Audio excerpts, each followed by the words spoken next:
tetracycline nggak ada, volume tidalnya dibesarkan. R-rasionya dibikin normal, tapi Y-rasionya dibikin rendah. Itu mungkin secara umum yang bisa saya sampaikan. Ini mungkin nanti kalau ada penyulit dan tidak masuk dalam topik kita kelihatannya. Baik, saya pikir dari saya itu dulu. Terima kasih. Assalamualaikum warahmatullahi wabarakatuh. Waalaikumsalam warahmatullahi wabarakatuh. Terima kasih Dr. Seva atas pemaparan materinya yang komprehensif. Selanjutnya saya akan mengundang Dr. Jessica Marsigit selaku case presenter untuk kasus workshop pagi ini. Selamat pagi Dr. Jessica.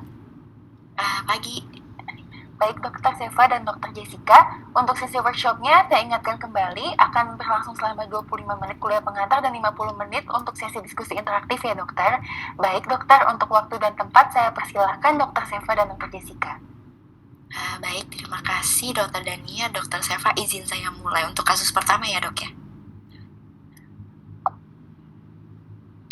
Jadi ini untuk ilustrasi kasus pertama, ini laki-laki 62 tahun datang ke IGD dengan sesak napas memberat sejak 1 hari terakhir. Untuk riwayat penyakitnya, memang sesak napas sudah sejak 3 hari yang lalu dan ini progresif, ada demam dan ada batuk berdahak kekuningan. Tidak ada nyeri dada ketika menarik napas, tidak ada batuk darah, hanya lemah, sulit berbicara karena sesak dan tidur hanya bisa posisi setengah duduk. Tapi tidak ada keluhan bengkak tungkai, nyeri tungkai ataupun penurunan jumlah BAK. Pasien memang ada riwayat hipertensi dan diabetes mellitus tipe 2, ada riwayat juga dirawat karena pneumonia 1 tahun yang lalu, tetapi tidak ada riwayat PPOK. Memang ada riwayat perokok 1 bungkus per hari sejak usia 20 tahun, sudah berhenti 2 tahun terakhir. Untuk pemeriksaan fisik ketika di IGD, mungkin ini yang sering kita jumpai, nanti pasiennya tampak sakit berat, napasnya tampak tengah-tengah, kesadarannya GCS-nya masih 15, memang RR-nya itu 32 kali per menit, pasiennya juga takikardi 112 kali per menit, memang ada penggunaan otot bantu nafas, suhunya 38,5 dan saturasinya itu 82%, sudah menggunakan NRM 15 liter per menit.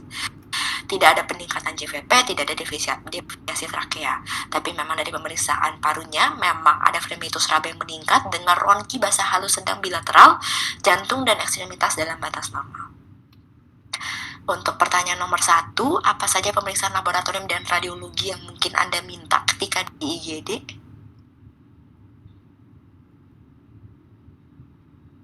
Baik, ini gimana? Ada peserta jawab atau kita bahas langsung? Izin dokter, dibahas langsung dokter. Oh, oke. Baik. Ya, jadi pasien tadi ada kondisi di mana sesak nafas. Sesak nafas harus kita bedakan antara gagal napas atau sesak nafas. Sesak nafas itu sesak tapi belum tentu ada gangguan oksigen atau CO2. Dengan demikian maka kita perlu pemeriksaan gas darah untuk melihat seberapa gangguan napasnya. Seberapa gagal napasnya maksudnya. Setelah itu penyebab tentunya ya harus kita cari. Kalau hanya gas darah lebih ke arah emergensinya perlu bantuan napas atau tidak. Nah, yang lainnya tentu penyebabnya ya, mulai dari pemeriksaan gas darah, gula darah, kemudian leukosit, HB, kemudian fungsi ginjal, kemudian torax foto gitu ya. Nah, kalau kita curiga ada infeksi karena di situ ada suhu naik gitu ya, ada riwayat kelihatan infeksi clinically, jadi kita bisa periksa juga pemeriksaan laboratorium penanda infeksi seperti CRP atau procalcitonin. Tapi kalau di daerah yang tidak ada, paling tidak leukosit menjadi pegangan. Yang lain bisa dipertimbangkan bahwa tadi gangguan napas itu bisa jadi bukan gangguan paru tapi gangguan aliran darah. Jadi pertimbangan emboli paru untuk menyingkirkannya kita menggunakan pemeriksaan dedimer. Kita juga bisa melakukan pemeriksaan laktat barangkali untuk melihat berapa perfusi. Jadi laktat itu untuk melihat perfusi ke sel, ke jaringan, dedimer untuk melihat aliran darah ke paru atau perfusi ke paru. Nah, elektrolit, ginjal, dan gula darah tentu untuk melihat pemacu dari faktor yang non-respiratory. Saya pikir itu. Tentu kalau curiga infeksi kita periksa kultur ya. Oke, baik. Silakan. Izin dokter, jadi untuk melanjutkan untuk hasil pemeriksaan penunjangnya memang tadi sesuai, HB-nya memang masih 13, jadi bukan karena anemia, sesaknya leukosit yang meningkat 14.500 dengan neutrofilnya itu 88%, GDS-nya 210, kreatinin 1,1 dan procalcitoninnya 1,2. Berikut untuk analisa gas darah sebelum menggunakan NRM, memang di sini pH-nya 7,4, PaCO2-nya 31, PaO2-nya 48, dengan HCO3-nya 22 dan saturasi oksigennya di AGD itu 82%. Lalu diberikan NRM 15 liter, ini terjadi peningkatan PaO2 tapi hanya menjadi 55 saja, dokter. Baik, dari gambaran ini ya di luar masalah ventilator mekanik kita lihat bahwa pasien ini ada infeksi ya, leukositosis, neutrofilia, kemudian kemungkinan besar. Nah, itu dulu. Kemudian akibatnya dia mencetuskan gula darahnya tidak terkontrol ya, menjadi gula darahnya 210. Kemudian yang penanda bakterial kita lihat dari prokasitonin yang di atas 1,2. Baik, ini adalah infeksi bakteri yang menyebabkan gula darah naik pada diabetes. Nah, pertanyaannya seberapa berat? Kita bisa lihat daripada AGD-nya. Ternyata adanya alkalosis respiratorik ini mencurigakan sekali kepada pneumonia. Nah, kita lihat nanti dari pemeriksaan fisik tadi ada ronggi, kemudian juga nanti ke depannya foto toraknya bagaimana.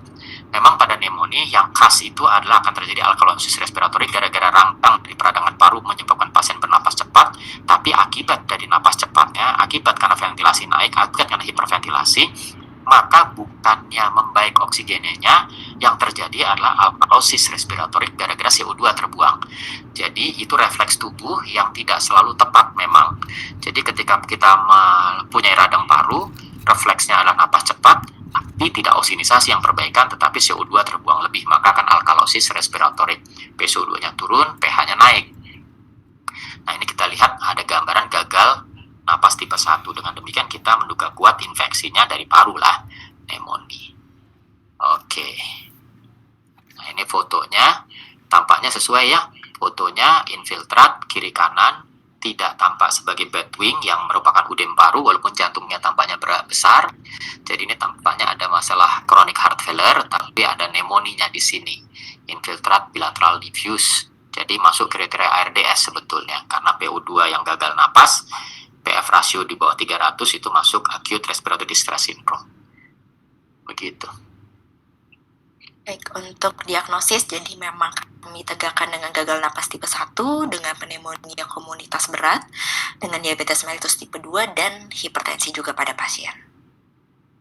Oh ya, ada hipertensi tadi ya. Iya dok. Jadi untuk indikasi intubasi dan ventilasi mekanik mungkin tadi juga sudah dijelaskan oleh dokter Seva dok. Ini beberapa indikasinya dok. Ya, jadi di sini pasiennya jelas-jelas gagal napas tipe 1. Nah, 1 dan nomor 3 itu sama sebetulnya, yaitu saturasi di bawah 90, nama lainnya gagal napas tipe 1. PO2 di bawah 60, nama lainnya juga gagal napas 1. Jadi 1 dan 3 itulah barang yang sama. Demikian pula 5 sama 9 itu hampir sama, karena GCS di bawah 9 atau GCS 8 ke bawah itu adalah penurunan kesadaran. Tapi yang bedanya pada 5 itu, yang dimaksudkan adalah penurunan kesadaran dengan cepat. Jadi pasien yang GCS 15 tiba-tiba menjadi 10 walaupun masih di atas 8, indikasi untuk diintubasi dan ventilator mekanik. Karena terlalu cepat turun, kita prediksi kita meleng sebentar dia akan turun di bawah 8. Nah, yang berikutnya adalah gagal ventilasi. Volume tidal di bawah 5 cc per kilo itu kan kecil sekali, napasnya dikit. Jadi akibatnya rendah maksudnya napasnya, sehingga kemudian itu juga potensial untuk gagal napas tipe 2. Ya. Oke, baik, saya pikir itu. Bagaimana setting awal? Ya, jadi kalau pasien ini tadi sesak nafas, tapi kondisinya masih cukup sadar, kita bisa melakukan setting dengan menekan mode. Tadi saya sampaikan kita bisa start SMV, tapi kalau intubasi biasanya kita menggunakan sedasi, menggunakan obat nyeri sehingga kemudian pasiennya tidur. Maka umumnya kita start dengan kontrol dulu. Boleh nggak SMV? Boleh kalau pasiennya masih napas spontan, tapi SMV-nya pun rate-nya tinggi. Nah, kalau SMV rate tadi saya sampaikan, SMV rate tinggi itu sama dengan asis seluruh napas, seluruh waktu. Sehingga dengan kata lain, asis itu mirip kontrol yang ada triggernya. Jadi ujung-ujungnya kita menggunakan kontrol boleh, asis boleh, pakai SMV juga boleh. Tapi ujungnya kalau pertama intubasi sebaiknya sih pakai kontrol yang di mesin yang baru kita nyebutnya asis kontrol. Pakai volume lebih mudah karena kita menetapkan angka volume, awasi pressure-nya jangan lebih daripada 30, plateau pressure-nya kalau bisa supaya jangan mentok di 35, karena 35 berisiko untuk barotrauma. Nah, sekarang kita ngitung berat badannya berapa untuk menentukan volume tidal. Hitung berat badan predicted body weight. Tadi slide saya ada mengenai hitungnya, tapi paling tidak kalau nggak bisa kita hitung berat badan ideal saja. Sebenarnya predicted body weight itu berat badan ditambah sedikit. Ya, kita dapatkan pada kasus ini dengan 175 170 cm, berat badan idealnya kira-kira 63 kg. Nah, volume tidal karena ARDS 4-6 cc per kilo. Saya terbiasa mulai dari kecil, jadi saya akan pakai 4. Tapi pakai 6 itu saya akui banyak dokter yang melakukan start dari 6 dulu karena takut kekurangan. Jadi 6 cc per kilogram berat badan. Setelah itu diatur volume kontrolnya 378 atau pressure control berapa sedemikian rupa sampai 378 cc tercapai gitu. Nah, kemudian RR kita pakai 18 sampai 20, ya kan normal 20 ya. Kita 12 sebenarnya masih bisa, 12 sampai 20. Tapi kalau kita khawatir napasnya tidak ada karena intubasi pasien napasnya hilang, maka kemudian kita gunakan RR-nya agak tinggi. FiO2 start 100% dulu, kemudian kita turunkan bertahap. PIP-nya kita kalau hemodinamiknya masih bagus, kita boleh pakai langsung tinggi 8 sampai 10, tapi kalau kita tensi yang berkubur shock, kita start dari kecil dulu. Karena makin tinggi PIP akan mempercepat osinisasi, akan makin bagus. Nah, sementara pasiennya kan gagal napas, jadi lebih baik kalau pakai tinggi, tapi hemodinamik harus bagus karena PIP tinggi menurunkan tensi. Ya, rasionya 1:1 atau 1:2 maksimal. Flow-nya yang kita sarankan sebenarnya 40 liter per menit, maksimal 60. Jadi Anda pakai 60 boleh. Nah, kalau makin tinggi flow, biasanya kita pakai untuk yang ekspirasinya harus panjang. Jadi daripada 40 liter per menit, kita bikin 60 liter per menit, gitu ya. Jadi kita bikin flow-nya yang tinggi. Tapi kalau kasus ini hanya pneumonia murni, 60 adalah angka maksimal. Kalau bisa di 40 saja, bahkan kalau perlu 25 atau 30 liter per menit. Targetnya saturasi tentu kira-kira yang penting lepas dari gagal napas dulu. Gagal napas itu adalah kira-kira 88 sampai 92. Baik. Baik, dokter izin. Mungkin sebagai bahan diskusi juga ya dok, kalau misalnya kita memilih pressure control, apakah bisa dok pada pasien dengan ARDS ini dok? Ya, jadi kalau volume control kita tetap ditulis pressure-nya pada pasien itu ternyata tercapai sekitar 14 sampai berapa tadi ya, dengan PIP 8 maka jatuhnya PIP-nya 14 tambah 8 22 sampai 25 kan tadi. Nah, tapi sebenarnya volumenya kita paksa di 378. Nah, kalau kita menggunakan pressure control, maka kita tetapkan pressure, yang penting volume tidak tercapai 378 gitu. Jadi yang penting outcome. Tentu setting yang lain bisa saja. Nah, pada pressure control itu kelebihannya adalah kita bisa mengendalikan pressure terlalu tinggi. Jadi gini, volume control adalah kita mengontrol volumenya agar tercapai. Pressure control adalah kita mengkontrol agar pressure-nya tertentu tidak tercapai. Jadi pressure control 10 itu maksudnya kita adalah kita ingin menggunakan mode sedemikian rupa sehingga jangan sampai 11. Itu yang disebut sebagai pada pressure control. Sementara volume control, kita mentargetkan volume control 378, itu maknanya adalah kita ingin melakukan ventilasi di mana pressure volumenya kita nggak mau tahu berapapun pressure-nya, pokoknya 378 tercapai. Jadi minimal 378 justru kalau volume control. Kalau pressure control, maksimal pada pressure yang kita mau. Itu filosofinya sebetulnya. Slide. Oke, evaluasi. Tentu nomor 1 adalah kita lihat dulu respon napasnya, saturasi dulu, tercapai tidak. Kemudian yang kedua tadi, pressure itu bisa menyebabkan gangguan hemodinamik. Jadi lihat tensinya, heart rate-nya bagaimana, RR-nya keluar tidak. Setelah itu biasanya 30 sampai 120 menit setelah intubasi dan setting ventilator maksudnya, itu kita sarankan periksa analisis gas darah. Nah, ini ternyata analisis gas darahnya keluar, pH-nya 7,4, PCO2-nya 36, jadi pH dan PCO2-nya perbaikan ya, jadi ventilasinya perbaikan, kita lebih kendalikan, PO2-nya naik menjadi 62, HCO3-nya masih 22, saturasi bisa 92, jadi target minimal bisa tercapai dengan FiO2 yang kita turunkan dari 100%, 1,0 menjadi 0,880%. PIP-nya dengan PIP 10 dan Plato-nya 26. Ya. Nah, PF rasionya tampak membaik Tapi PF ratio di sini tidak bisa dikatakan ARDS yang membaik, karena ARDS adalah kondisi, sementara PF ratio adalah kemampuan kita untuk memperbaiki kondisi, bukan diagnosis. Kondisinya, oksinisasinya lebih baik. Tapi kalau ARDS-nya harus kita evaluasi dari foto torak, dari auskultasi, begitu ya. Jadi ini pasien masih ARDS, walaupun baru ditubasi ya tentu belum berubah kan. ARDS paling baru akan kelihatan berubah 1-3 hari berikutnya setelah penyakit dasarnya teratasi. Oke, jangan lupa volume jangan terlalu besar. Ya, ini mungkin tadi yang dijelaskan Dr. Seva ya dok, jadi yang parameter dan risiko yang perlu dinilai ya dari klinisnya ya, RR-nya, pola nafasnya, tadi juga ada penggunaan otot bantu, apakah ada tanda distres napas, tekanan darah, MAP, nadi, dan perfusi perifernya, dan juga kadar sedasi dan status kesadaran juga pada pasien. Lalu tadi untuk parameter ventilator, kalau misalnya memang kita menggunakan volume control, bagaimana dengan tidal volumenya, RR-nya, minute ventilation-nya, dan PIP ratio-nya. Dan juga dari bentuk kurvanya itu sendiri. Ya, minta maaf tadi yang slide tentang kurva, contoh slide kurva di presentasi saya skip ya, karena kita fokus judul kali ini kan untuk analis gas darah ya.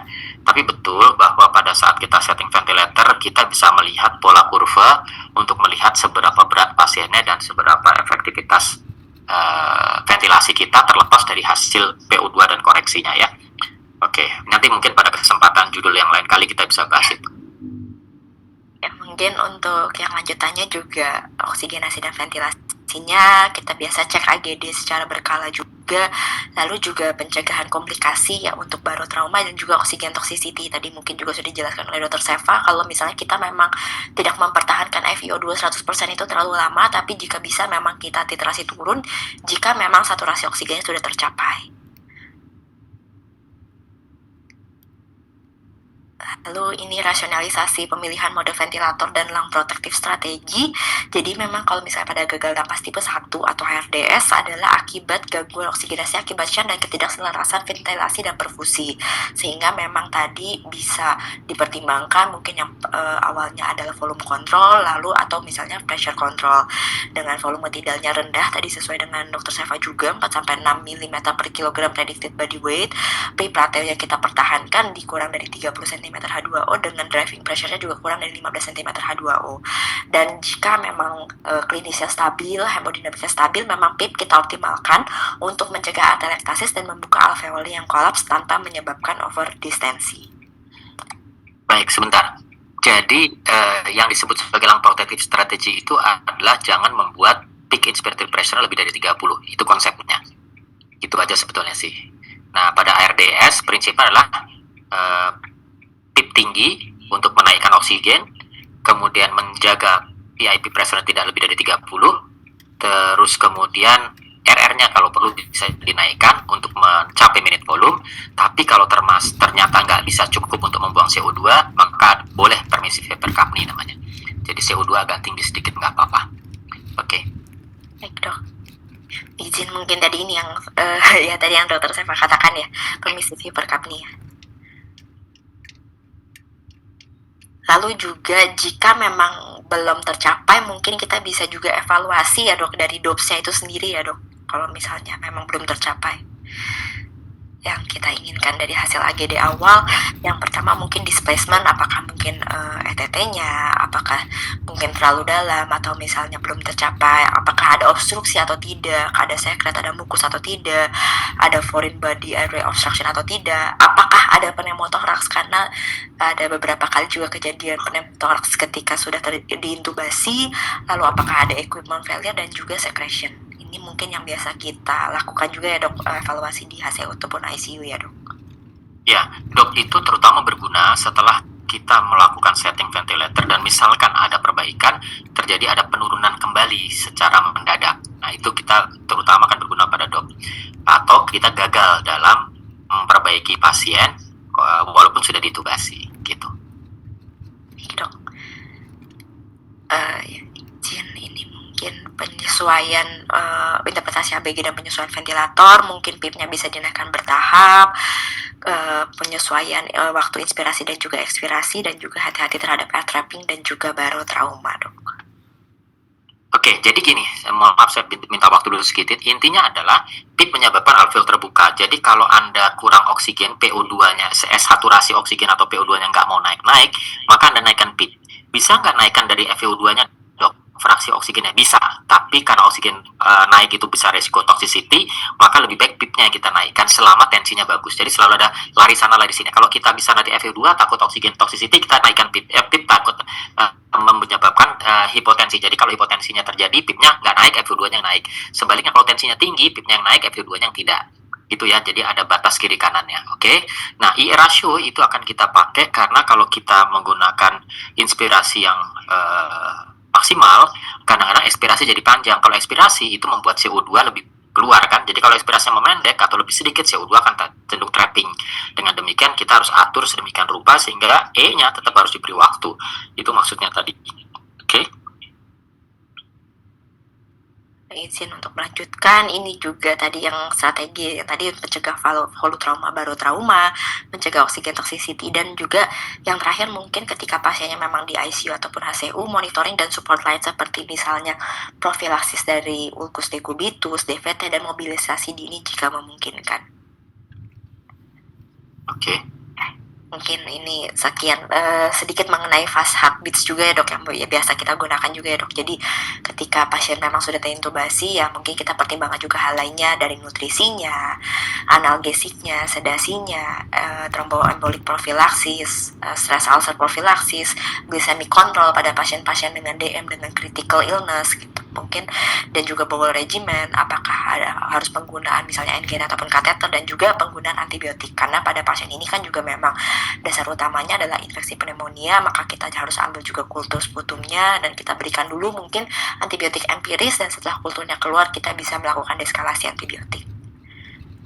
Berikut mungkin untuk kelebihan dan kekurangan dari masing-masing ya dok, VC maupun PC ya dok. Jadi kalau misalnya volume control ya memang kita tetapkan volume kontrolnya lebih stabil, mempertahankan sesuai dengan target tidal volume yang kita mau, mudah untuk menilai plateaunya juga gitu. Tapi jika memang misalnya dengan PC, kekurangannya mungkin kita tidak bisa melihat volume tidalnya secara compliance pasiennya ya dok gitu. Oke, setuju. Jadi saya pikir saya sudah singgung ya, kenapa kita pakai pressure sama volume. Ya, baik. Izin untuk lanjut ke kasus kedua atau mungkin mau ada tanya jawab dulu dok? Silakan, gimana terserah. Dok, izin mungkin boleh sesi tanya jawab terlebih dahulu dokter. Ini saya bacakan pertanyaannya ya dok yang sudah ada di kolom chat. Ini dari Dr. Basyar Adi Wahyu Pandita. Dokter, selamat pagi Dr. Seva, izin memperkenalkan diri, saya dengan Basyar dok dari Bogor. Izin bertanya dokter, pada kondisi ARDS yang sudah kita optimalisasikan pemberian ventilasi mekaniknya, namun saturasi oksigennya masih belum optimal. Apakah ada yang bisa kita kerjakan untuk memperbaiki oksigenasi pasien? Apakah posisi proning masih dipakai ya dok? Terima kasih banyak. Mungkin itu pertanyaan pertama dulu dok. Baik, jadi pertanyaannya adalah kalau saya sudah optimalisasi ventilasi mekanik, ternyata tidak naik, boleh nggak prone? Maka pertanyaan saya dulu sebetulnya adalah yang benar ventilasinya sudah optimal, gitu kan? Jadi langkah pertama cek dulu setting ventilatornya. Betul nggak setting kita udah benar? Jangan-jangan tadi, PIP-nya ternyata kurang tinggi. Benar ventilasi udah terpasang, tapi ternyata PIP-nya masih 5, masih 8. PIP pada ARDS kita bisa sampai 20. Walaupun umumnya pengalaman saya di atas 12 tuh lost case. Nggak ada pasien di atas 12 ternyata survive karena sedemikian berat penyakitnya. Bukan karena ventilator ya, tapi sedemikian penyakitnya. Jadi biasanya di atas 12 kita sudah cenderung untuk, ini kayaknya sih nggak lepas nih. Nah, tapi kalau masih 5, 8 masih bisa naik dong. Itu satu. Kemudian yang kedua, jangan-jangan IE rasionya masih keliru. Jangan-jangan kemudian pressure-nya masih keliru. Nah, itu yang kemudian perlu disetting dulu, benar nggak sih ventilasi mereka ini udah optimal. Kemudian yang berikutnya pertanyaan khusus, boleh nggak prone? Betul.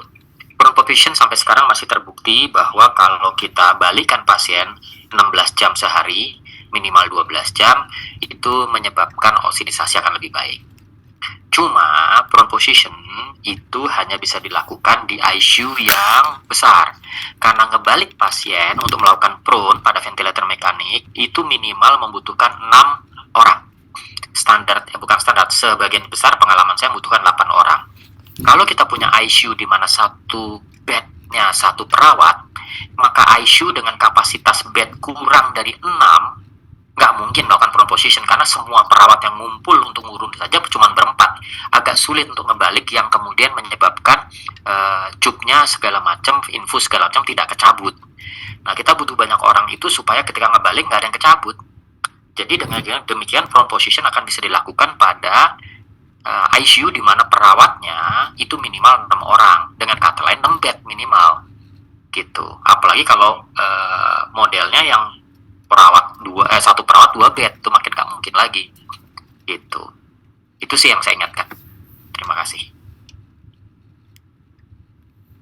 Baik Dokter Silva, terima kasih atas jawabannya Dok. Mungkin ada satu pertanyaan lagi Dokter, dari Dokter Renat dari NTT. Izin bertanya Dokter, pada kasus status asmatikus, bagaimana peran ventilator pada pasien dengan kondisi oksigenasi dan tanda vital yang belum tercapai? Apakah ada hal-hal yang perlu diperhatikan dalam mengatur ventilator pada kasus ini? Terima kasih Dok. Ya, pada asma itu obstruksi. Kalau obstruksi, gangguan keluar masuknya udara. Kalau gangguan keluar masuk udara, tadi saya sampaikan di slide pertama saya, itu gangguan ventilasi, bukan gangguan paru, bukan gangguan difusi maksud saya. Bukan gangguan difusi, itu gangguan ventilasi. Sehingga pada pasien asma, CO2 trapping akan nomor 1 sebelum hipoksemia. Jadi gagal napas tipe 2 yang menjadi utama. Kalau sudah berat sampai kemudian parunya overdistensi, baru kemudian terjadi hipoksemia. Kalau overdistensi terjadi hipoksemia, umumnya diintubasi, oksigen akan segera recovery itu. Selesai masalahnya. Tinggal mengatasi CO2-nya. Nah, itu di kasus kedua nanti.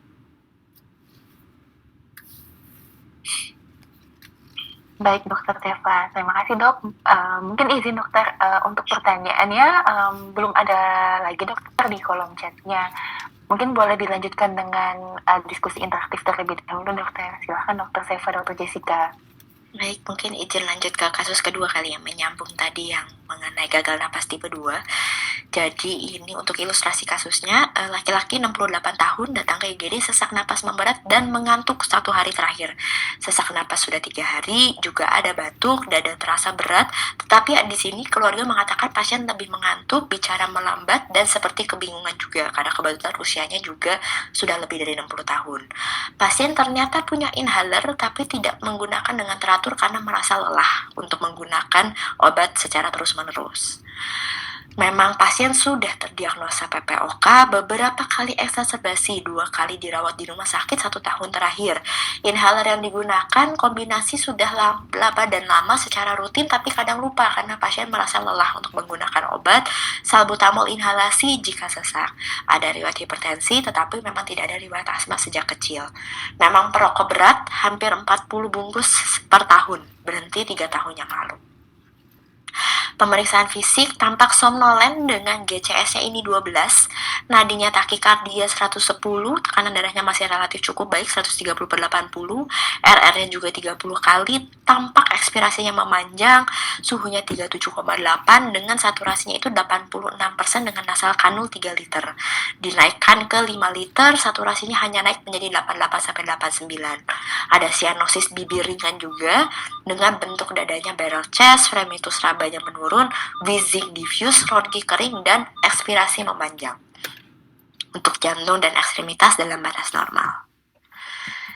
Mungkin lanjut kembali yang pertanyaan yang pertama, pemeriksaan laboratorium dan radiologi apa saja yang Anda pintakan?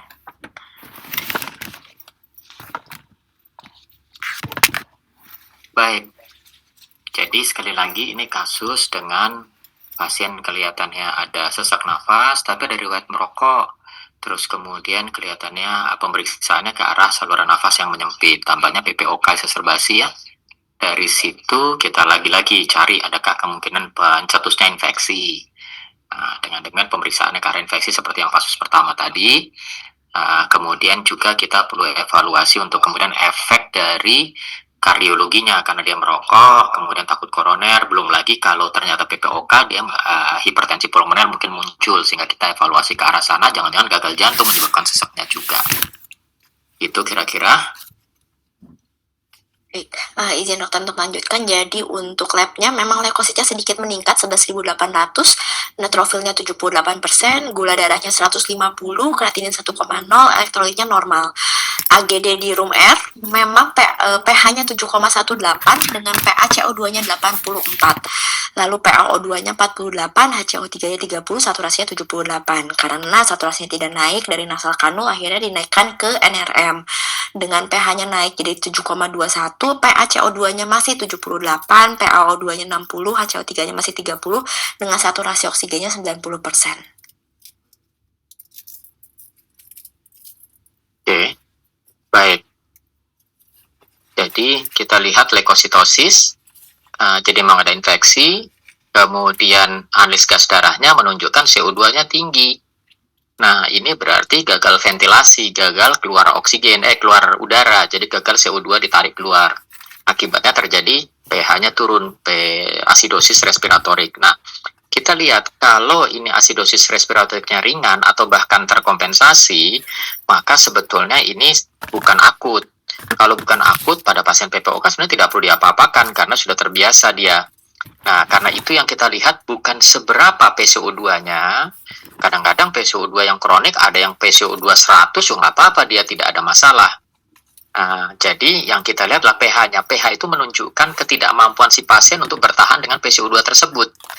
Jadi PCO2 hanya untuk menentukan memang dia sudah obstruksi saluran nafas, tetapi menentukan kita melakukan tindakan, kita lihat dari asidosisnya.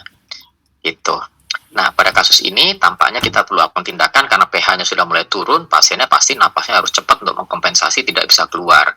Di sisi yang lain, pasien ini sebenarnya ada gagal napas tipe 1-nya juga. Jadi ini mixed type sebetulnya, walaupun ada beberapa kepustakaan mengatakan hanya membagi dua, tipe 1 dan tipe 2. Tapi ada kepustakaan membagi sampai 4, maka tipe 3 adalah tipe campuran, yaitu tipe 2 yang kemudian punya sedemikian berat sehingga tipe 1-nya juga ada. Tapi ada menggolongkan bahwa kasus ini adalah tipe 2 saja, yaitu ada CO2-nya naik. Nah, hipoksemianya ini juga tampaknya sih sudah lama ada karena PPOK kronik, tapi hati-hati, jangan-jangan ini juga ada faktor akutnya. Jadi aslinya modalnya jangan-jangan nggak 48, jangan-jangan 60 gitu ya. Kita lihat hasil U3 yang sudah tinggi sebagai kompensasi. Kalau kita oksigenisasi, ternyata PO2-nya naik ya.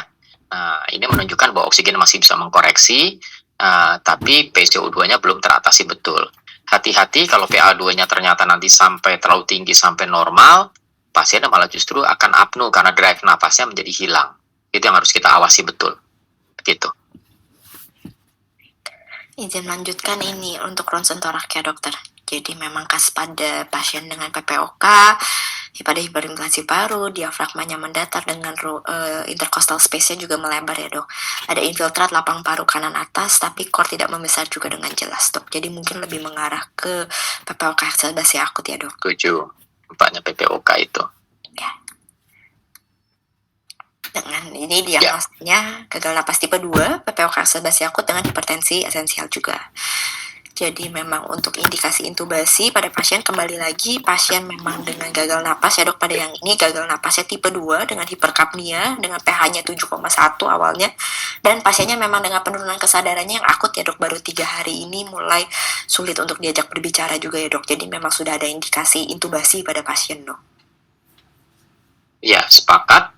Karena tampaknya tadi ya kriteria gagal napasnya sudah ada, kemudian respiratory rate-nya juga kelihatannya nggak begitu bagus. Oke. Jadi ini untuk setting awal ventilator, jadi memang untuk pada pasien-pasien gagal napas tipe 2 tujuannya memang untuk eliminasi karbon dioksidanya, mengurangi kerja napasnya dan mencegah kelelahan ototnya karena tadi pH-nya sudah 7,1, RR-nya juga sudah meningkat, meminimalkan dynamic hyperinflation dan juga autopip ya dok pada pasien. Oke, setuju. Jadi untuk autopip itu adalah jangan sampai pasien ekspirasinya, karena dia ekspirasinya panjang, habis waktunya dulu sebelum ekspirasinya habis. Ya, itu yang terjadi autopip. Jadi I rasionya dibikin E-nya agak panjang. Itu prinsipnya pada kasus seperti ini. Oke. Ini termasuk asma ya. Ya. Terus? Ini yang untuk pengaturan awalnya dokter. Jadi memang biasanya kita gunakan volume control juga ya dok. Tapi karena ini bukan ARDS, maka volume tidalnya bisa 6-8 ya dok. Ya, jadi kita karena tadi ya fundamental clinical support mengatakan ketika baru pasien, bukan pasien intubasi karena ventilator karena sedasi ya, karena anestesi, tapi karena memang sakit kondisi pernapasannya parunya, maka sarannya adalah volume control. Boleh nggak pressure control? Boleh, terutama di Indonesia, karena di Indonesia banyak panduan berbagai macam center startnya dari pressure control. Tapi untuk yang di mana di panduan Amerika, mereka selalu menggunakan volume control. Yang penting adalah settingnya. Yang penting adalah settingnya bahwa IE rasionya nggak boleh E-nya pendek. Yang berikutnya adalah kita tidak perlu menahan pressure. Kalau pada ARDS kita takut pressure tinggi, volume tidak dikecilkan. Jadi katakanlah 4-6 cc per kilo. Nah, kalau pada PPOK atau asma, kita boleh lebih tinggi sedikit. Karena kan kita butuh ventilasi, kita butuh tarik nafas, udara masuk, keluar lebih banyak. Masuk dan keluar lebih banyak, otomatis volume tidal kalau bisa dibesarkan. Kenapa? Karena volume tidal, kalau kita membesarkan minute volume dengan cara R dibesarkan, maka resiko ekspirasinya bisa keburu nggak habis. Keburu tarik nafas kembali karena keburu inspirasi kembali. Jadi dengan demikian volume tidal kita besarkan, misalkan 8-12 cc per kilo. Kira-kira filosofinya begitu. Baik dok. Jadi untuk FiO2 juga tidak terlalu tinggi ya dok pada pasien dengan PPOK ya dok. Dan IE rasionya bisa 1:3 atau 1:4. Iya. Ini evaluasinya kembali hemodinamik, lalu juga RR-nya, penggunaan otot bantu, dan juga ini AGD-nya dokter, izin evaluasinya. Baik, analis gas darahnya setelah kemudian pakai ventilator setting tersebut, maka kita lakukan PCO2-nya sudah turun ke 58, PO2-nya ke 70. Ini adalah titik aman. Karena dia PPOK kronik, kita tidak punya target untuk membuat PCO2-nya normal. Kalau PCO2-nya normal kan bisa jadi ujung-ujungnya dia malah nggak pernah nafas. Walaupun dia sadar, kalau napasnya nggak ada, kadang-kadang kita ragu. Ventilator bisa diturunkan nggak ya? Napas spontannya kelihatan nggak ada. Jadi akibatnya kita mendapatkan pasien yang apnu dalam kondisi sadar, kita bingung untuk melakukan weaning ventilatornya. Jadi dengan demikian kita perlu untuk mempertahankan PCO2. Nah, yang menarik di sini adalah pH-nya sudah menjadi justru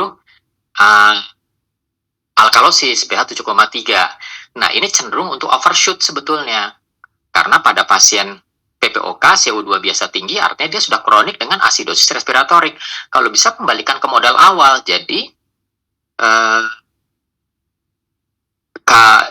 tadi kan 7, berapa tadi? Yang awalnya 7, berapa tadi? 7,18 dok. Ya, jadi ini kembali ke 7,3, asidosis sudah perbaikan, tapi jangan sampai 7,4 atau lebih. Gitu ya. Jadi ini cukup ideal kita dalam mempertahankan pH pasien. PO2 juga 70 itu sudah masuk ke lepas dari gagal napas, karena gagal napas kan PO2 di bawah 60. Jadi pasiennya cukup aman walaupun PO2-nya tidak normal, tapi dia sudah kronik juga. Jadi buat dia ini sudah kembali ke modal awal. Saya pikir ini udah mencapai kondisi ideal atau modal beliau. Baik dok. Izin ini untuk kembali lagi evaluasi klinisnya, tadi hemodinamika juga, MAP, apakah ada curiga pneumotoraks atau tidak, dan kesadaran pasien juga ya dok. Mungkin awal-awal memang kita berikan analgesik dan sedasi, tapi seiring jika memang tadi AGD sudah perbaikan, kita bisa menilai kembali juga tingkat kesadarannya. Lalu juga untuk parameter ventilatornya, dari kurva flow time-nya, bagaimana dengan autopipnya juga, pipik dan pipatenya juga, dan juga mengukur respiratory hold untuk mengukur autopipnya juga ya dok.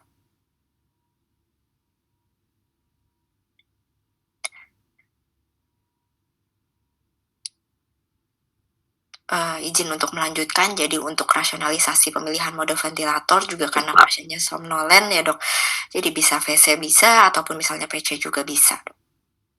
Ya, baik, maaf saya tadi termute ke komentar mengenai autopip. Jadi autopip itu bisa dilihat salah satunya adalah dengan melihat angkanya saja. Kalau tadinya kita set 5, keluarnya 5, maka kalau ternyata kemudian kok jadi 6, kok jadi 7, kok jadi 8, nah itu berarti autopip.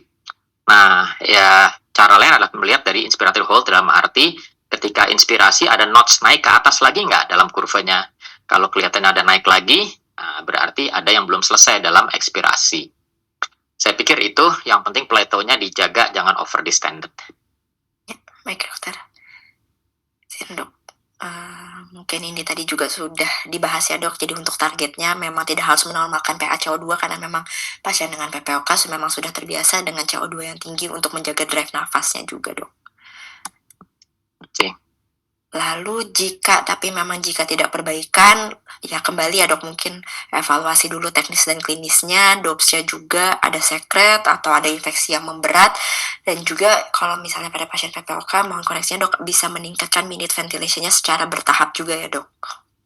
Kalau memang ternyata belum tercapai juga dok, dengan pH-nya mungkin masih belum tercapai juga dok. Ya, jadi minute ventilation itu adalah satu cara kita untuk meningkatkan ventilasi. Artinya dia membuang CO2. Tapi kalau pasien ini, kalau menurut saya tadi sudah mencapai angka ventilasi yang kita inginkan. Artinya modal dia awal. Kalau bisa minute volume ventilation tentu tidak dinaikkan lagi. Gitu. Bahkan kalau turun sedikit tapi ternyata dia napasnya nyaman, nggak apa-apa. Nah, tapi kalau kurang, kita perlu mengeluarkan ya, kita naikkan minute ventilation. Itu kira-kira. Baik dok.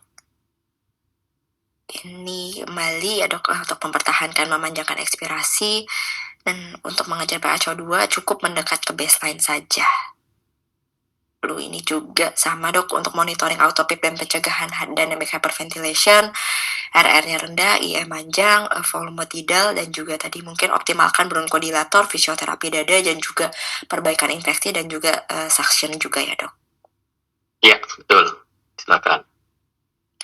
Sama kembali untuk pencegahan barotrauma, kita pantau lagi P plateaunya dengan targetnya juga sama, kurang dari 30 cm H2O. Dan ini mungkin yang slide terakhir ya dok, strategi winning ya dok, untuk kesiapan winning dok. Jadi jika hemodinamiknya sudah stabil, pH-nya sudah relatif cukup baik mendekati baseline, sekret terkontrol, pasien ada refleks batuk dan proteksi jalan napas, bisa kita, mungkin tadi Dr. Seva juga sudah jelaskan, ke support pressure suhu lama-lama, bisa kita coba spontaneous breathing trial perlahan, lalu juga ekstubasi. Tapi juga kita harus tahu pantau tanda-tanda gagal winning jika memang ternyata kita coba dengan pressure support, RR-nya ternyata mengalami kenaikan, kerja napas meningkat, AGD-nya kembali mengalami perburukan, ataupun pasiennya kembali agitasi atau penurunan kesadaran, dok. Baik, ya betul. Kita kira-kira kiat winningnya begitu. Jadi kita ngeliat setelah diturunkan, pasiennya responnya gimana? Sesak lagi nggak? Heart rate naik lagi nggak? Kemudian baru belakangan kita lihat CO2-nya bagaimana. Baik. Izin dokter untuk presentasi kasusnya, untuk 2 kasus sudah selesai dok. Baik, terima kasih. Terima kasih Dr. Jessica. Bagaimana kita? Baik Dokter Seva dan Dokter Jessica, terima kasih atas pembahasan kasusnya. Mungkin izin dokter, ini ada satu pertanyaan kembali di kolom chat terkait dengan yang kasus 2 dokter. Izin saya bacakan ya dokter. Dari Dokter Ika Dek Adi Paramarta. Selamat pagi dokter, pada pasien dengan PPOK, apakah pemberian fraksi harus dari rendah dari awal atau boleh tinggi dokter? Terima kasih dok.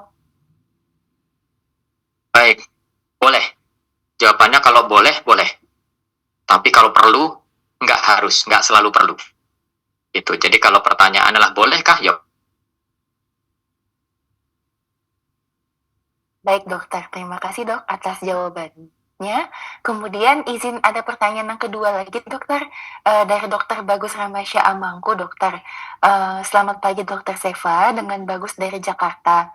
Izin bertanya mengenai rasionalisasi penggunaan blokade neuromuskular, apakah ada tempatnya pada pasien dengan ventilasi mekanik, dan apakah rutin digunakan, dan apakah ada manfaatnya terhadap oksigenasi ataupun efek terhadap mortalitas? Terima kasih dok.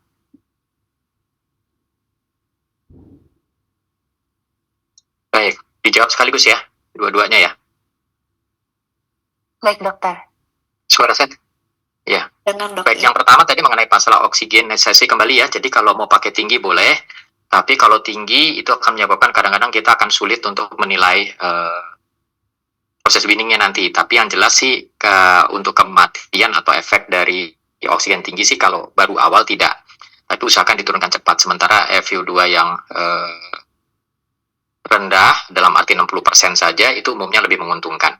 Nah, pertanyaannya mengenai masalah neuromuscular blocker. Sekarang kita tidak menganjurkan neuromuscular blocker apapun juga, kalau bisa jangan dipakai lah. Mau waktu intubasi atau waktu sudah pasiennya bangun, kalau bisa nggak dipakai. Boleh nggak dipakai? Boleh. Tapi relatif nggak banyak manfaatnya. Bahkan untuk intubasi pun kita cukup butuh analgesi dan kalau perlu sedasi, nggak neuromuscular blockage. Kalau mungkin pasiennya ternyata napasnya bentrok dengan mesin, kita sedasi dalam aja. Kalau neuromuscular blockage terlalu sering dipakai, ujung-ujungnya pasien akan menjadi atrofi otot nafas. Jadi malah justru kemudian dia nggak akan latih nafas spontan. Gitu. 3 hari saja itu sudah atrofi otot nafasnya. Begitu.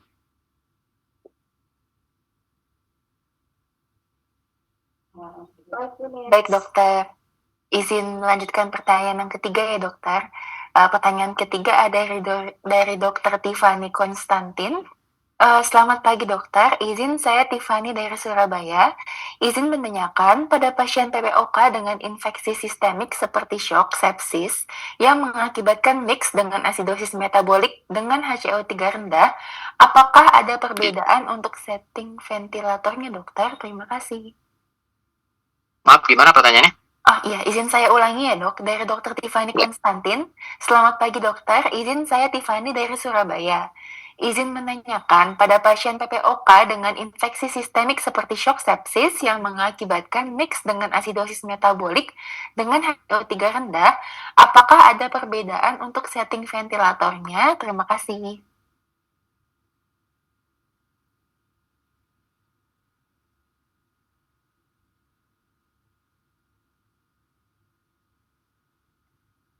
Ya, izin dokter Seva masih termute dokter suaranya dok. Oke, baik. Jadi pertanyaannya adalah kalau asidosisnya bukan respiratorik saja, tapi juga asidosis akibat karena Karena pneumonia juga ya dok tadi, karena shock sepsis ya juga dok.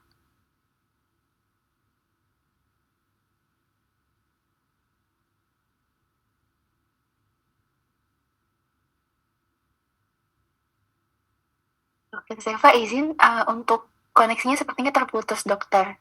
Oke, sekarang terdengar? Terdengar dokter. Baik, ya. Jadi kata kuncinya adalah dua-duanya asidosis. Jadi memperberat asidosis. Dua-duanya juga menyebabkan kebutuhan untuk menggeser pH kembali ke arah normal. Jadi makin membutuhkan ventilasi yang besar, minute volume lebih besar, gitu. Jadi pada kasus ini baik untuk mengkoreksi asidosis respiratorik maupun metaboliknya, kita butuh RR yang besar, butuh minute volume yang lebih besar. Jadi settingnya tidak ada, justru akan lebih sulit. Artinya gini, tetap strategi yang sama, tapi kita perlu tingkatkan, gitu. Itu sih. Jadi maksudnya minute volumenya tadi ya, kalau misalkan nggak cukup, kita terpaksa naikkan lagi. Kalau kita naikkan minute volume, berarti kita butuh volume tidak lebih besar lagi, gitu. Kira-kira begitu. Baik dokter, terima kasih atas jawabannya. Mungkin dikarenakan keterbatasan waktu, kami harus mengakhiri sesi workshop pertama ini ya dok. Terima kasih banyak kepada dokter Seva dan dokter Jessica atas diskusinya yang sangat menarik. Izin dokter, mungkin ada sedikit kata penutup yang ingin disampaikan kepada teman-teman peserta. Baik, terima kasih. Jadi kata penutupnya adalah, pertama pahami dulu kondisi pasien, sehingga kita bisa menilai mana yang menjadi kebolehan dan ketidakbolehan dalam setting ventilator. Kemudian yang kedua, kuasai mode ventilator yang kita kenal. Dan yang ketiga adalah setting dasar dari ventilator mau tidak mau dihafalkan. Tadi ya, volume tidal standar berapa, beat berapa, dan seterusnya. Itu saya pikir. Terima kasih. Baik, Dokter Seva dan Dokter Jessica, sekali lagi saya ucapkan terima kasih atas diskusinya yang sangat menarik. Selanjutnya, kami izin melanjutkan ke sesi berikutnya ya dokter. Terima kasih banyak Dokter Seva dan Dokter Jessica. Selamat pagi. Selamat pagi.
Hadirin sekalian, acara kita lanjutkan ke workshop 2 dengan kuliah pengantar berjudul Managing Severe Anemia and Thrombocytopenia in the Emergency Setting, a Hands-on Case Discussion, yang akan dibawakan oleh Profesor Dr. Ihwan Rinaldi, spesialis penyakit dalam, konsultan hemato-onkologi medik, sarjana hukum, magister epidemiologi, magister pendidikan kedokteran, fellow of the American College of Physicians, fellow of the Indonesian Society of Internal Medicine, fellow of the International Society for Quality in Healthcare. Sebelum penyampaian materi, izinkan saya membacakan kurikulum vitae dari Prof. Ihwan. Beliau meraih gelar konsultan penyakit dalam di bidang hemato-onkologi medik pada tahun 2013 di Universitas Indonesia dan menyelesaikan program doktoralnya pada tahun 2016 dan tahun 2023 di universitas yang sama. Saat ini, beliau aktif menjadi Ketua Perhimpunan Onkologi Indonesia, Jakarta, dan sebagai staf pengajar program pendidikan dokter spesialis 1 penyakit dalam Fakultas Kedokteran Universitas Indonesia. Selain itu, pada sesi ini juga akan dibawakan kasus oleh Dr. Valeri sebagai case presenter pada workshop 2, disertai diskusi dan juga expert opinions. Baiklah hadirin, mari kita undang narasumber dan case presenter workshop 2 pada pagi ini. Kepada yang terhormat, Profesor Dr. Ihwan Rinaldi, spesialis penyakit dalam, konsultan hemato-onkologi medik, sarjana hukum, magister epidemiologi, magister pendidikan kedokteran, fellow of the American College of Physicians, fellow of the Indonesian Society of Internal Medicine, fellow of the International Society for the Quality in Healthcare, dan Dr. Valeri, saya persilahkan.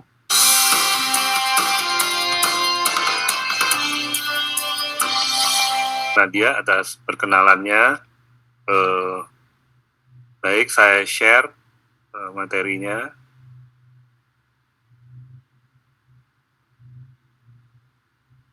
Ya. Baik. Terima kasih pada panitia yang sudah mengundang saya untuk bicara di forum ini. Judul yang diberikan oleh panitia adalah Managing Severe Anemia and Thrombocytopenia in Emergency Setting. Ini kalau kita bicara definisi anemia dan thrombocytopenia berdasarkan WHO, ya, HB di bawah 12 pada wanita dan HB di bawah 13 pada pria merupakan kriteria dari anemia. Sedangkan trombositopenia bila trombositnya di bawah 150.000. Nah, berdasarkan klasifikasi WHO juga kita melihat bahwa yang dikatakan severe itu di bawah 8, ya, kecuali pada wanita hamil di bawah 7. Ini kalau kita lihat diferensial diagnosis anemia, kita membaginya pada 3 kelompok, ya, blood loss, decrease production, dan increase RBC redestruction, ya, yang kita sering sebut dengan hemolytic. Ini klasifikasi anemia berdasarkan MCV dan reticulocyte index yang kita mungkin sering melihatnya dalam bentuk algoritma. Ini disarikan dalam bentuk tabel. Misalnya di bawah 80 kita lihat pada thalassemia, kemudian anemia defisiensi besi, ya, dan anemia sideroblastik. Sedangkan yang normal MCV kita bisa lihat pada anemia kronik disease, terutama misalnya yang sering kita temukan pada CKD. Kemudian myelodysplasia bisa normal, bisa juga lebih dari 100, ya, atau lebih dari makrositik, ya, kita lihat di sini.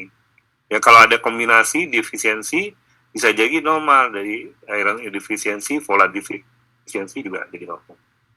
Sedangkan MCV yang tinggi terlihat pada chronic liver disease, anemia defisiensi folat atau B12, alkoholisme, kemudian pada MDS. Ya. Nah, ini kalau dibagi berdasarkan reticulocyte index, ada yang bilang di bawah 2, ada yang di bawah 1. Ini di bawah 1, ya, lihatnya. Reticulocyte index di bawah 1%, ya. Ini ACD, anemia pada chronic disease, anemia defisiensi besi, kemudian juga anemia di bawah 1%, misalnya gangguan maturasi ya, ada vitamin B12 defisiensi, folat defisiensi ya,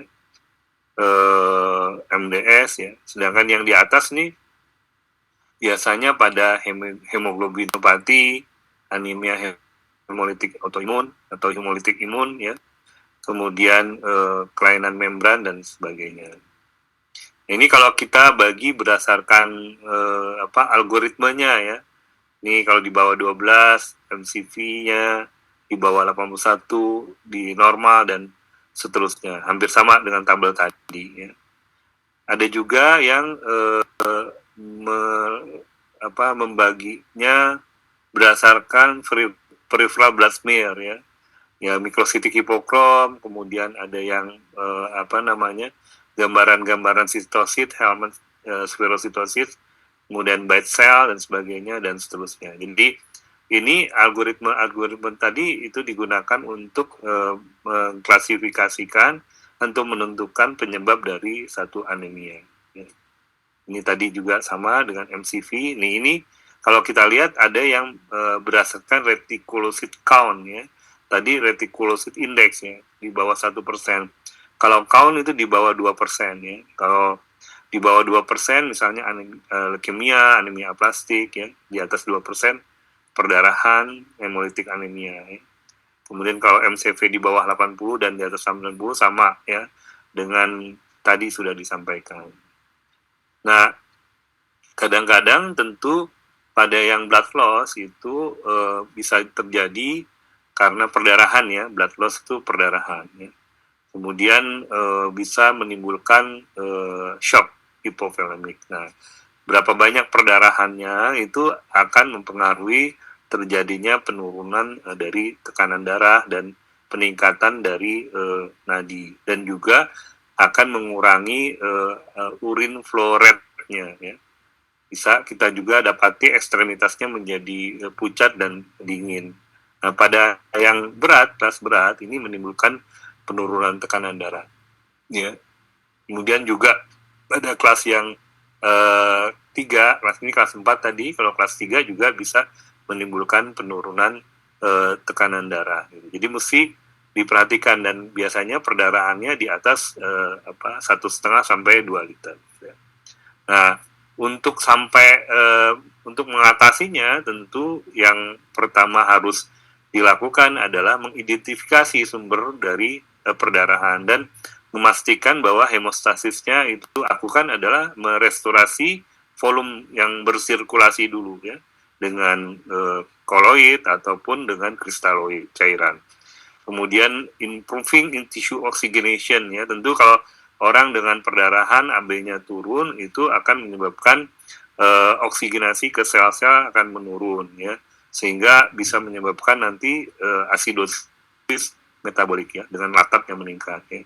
Kemudian kalau ada koagulopati, trombosit yang rendah, PT-APT yang memanjang, maka bisa menyebabkan perdarahan tidak berhenti-berhenti ya. Karena itu harus diatasi ya. Kemudian ada namanya consider initiating massive transfusion protocol based on local policy. Jadi sebenarnya kalau ada perdarahan yang lebih dari membutuhkan lebih dari 10 unit per 24 jam, ada namanya protokol massive transfusion yang diberikan darahnya bukan hanya packed red cell tapi juga diberikan FFP, diberikan juga trombosit ya. Ini inisial fluid terapinya kristaloid 1 liter. Jadi kalau ada perdarahan dengan tekanan darah yang menurun, hipovolemik, maka pertama kali diberikan adalah kristaloid 1 liter pada dewasa dan pada anak-anak 20 ml per kilogram. Ini tadi massive transfusion, tentu harusnya setiap rumah sakit punya protokolnya ya. Tapi standarnya adalah yang disebut transfusi masif lebih perdarahan lebih dari 10 unit darah lengkap atau butuh PRC dalam 24 jam ya. Atau penggantian lebih dari 50% dari volume darah. Untuk dewasa itu 70 mili per kilogram berat badan dalam 3-4 jam. Ya. Nah, ini direkomendasikan perlunya rasio transfusi PRC, FFP dan platelet ya kalau pada kondisi transfusi masif 1:1:1. Ini salah satu contoh protokol transfusi masif ya. Ini tentu kalau terjadi peningkatan heart rate ya, ini sebenarnya udah terjadi hypovolemic shock gitu ya. Kemudian bisa diberikan tranexamic acid ya, 1 gram dalam 10 menit dilanjutkan dengan 1 gram setiap 8 jam ya. Itu jadi perlu obat-obatan antifibrinolitik ya.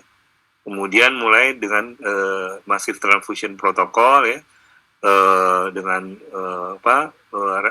pack red cell ya, kemudian dengan FFP ya, kemudian jangan lupa ini yang paling bawah ya, perlu di-guide dengan strategi bila HB di bawah 8 diberikan pack red cell, FFP di bawah di atas 1,5 perlu diberikan FFP, kalau HPTT lebih dari 1,5 ya. Kemudian kalau fibrinogen di bawah 150 perlu berikan cryo 1-2 ya, dan 1 unit platelet kalau plateletnya di bawah 50.000 ya. Nah ini kalau sudah hemodinamiknya stabil maka diakhiri protokol massive transfusion ini. Nah selain yang karena perdarahan akut tadi yang menyebabkan HB rendah sampai severe anemia, maka kita juga menemukan kasus-kasus di mana HB turun secara perlahan. Biasanya tidak menimbulkan penurunan tekanan darah ya. HB di bawah 8 tadi yang severe, tapi dalam level transfusinya ini di bawah 7. Sebenarnya beberapa literatur menyebutkan kalau HB-nya di bawah 8 dan menimbulkan hemodinamik yang berubah, takikardi ya, itu dan takipnu itu memerlukan transfusi darah. Dan beberapa kasus yang anemia pada chronic disease mungkin membutuhkan eritropoietin ya. Tapi sebenarnya harusnya kita yang paling penting adalah menentukan dulu penyebab chronic disease-nya gitu ya. Jadi early ESA terapi ini sebenarnya tidak terlalu menjadi pilihan utama. Yang penting adalah bila hemodinamiknya instabil dengan HB di bawah 7 ya, maka kita membutuhkan transfusi darah ya. Kemudian pada thalassemia tentu sebenarnya yang dibutuhkan biasanya ya pasien-pasien itu ditransfusikan antara HB-nya 9 sampai 10 ya. Jadi trigger untuk transfusi 9 sampai 10. Tapi kadang-kadang pasien tentu datang ke rumah sakit itu bukan hanya HB 9 10 yang datang, tetapi justru udah di bawah 7 ketika gejala-gejala dia mengalami karena kekurangan HB ya, takikardi mungkin, takipnu, sehingga kita harus segera mentransfusikannya kalau HB di bawah 7. Ya. Ini indikasi transfusi darah ya sebenarnya hampir sama ya. Kita lihat kalau pada yang akut di bawah 8, di bawah 7 ya. Pada yang surgical di bawah 8 atau presence of symptom tadi ya. Kemudian traumatic hemorrhage ya harus ditransfusi kalau ada shock atau inadequate oxygen delivery. Tadi tandanya apa? Kalau ada takikardi, takipnu ya. Kalau non-surgical HB di bawah 7 atau present symptom. Jadi sebenarnya pada sepsis, early sepsis ya, HB di bawah 9 ya.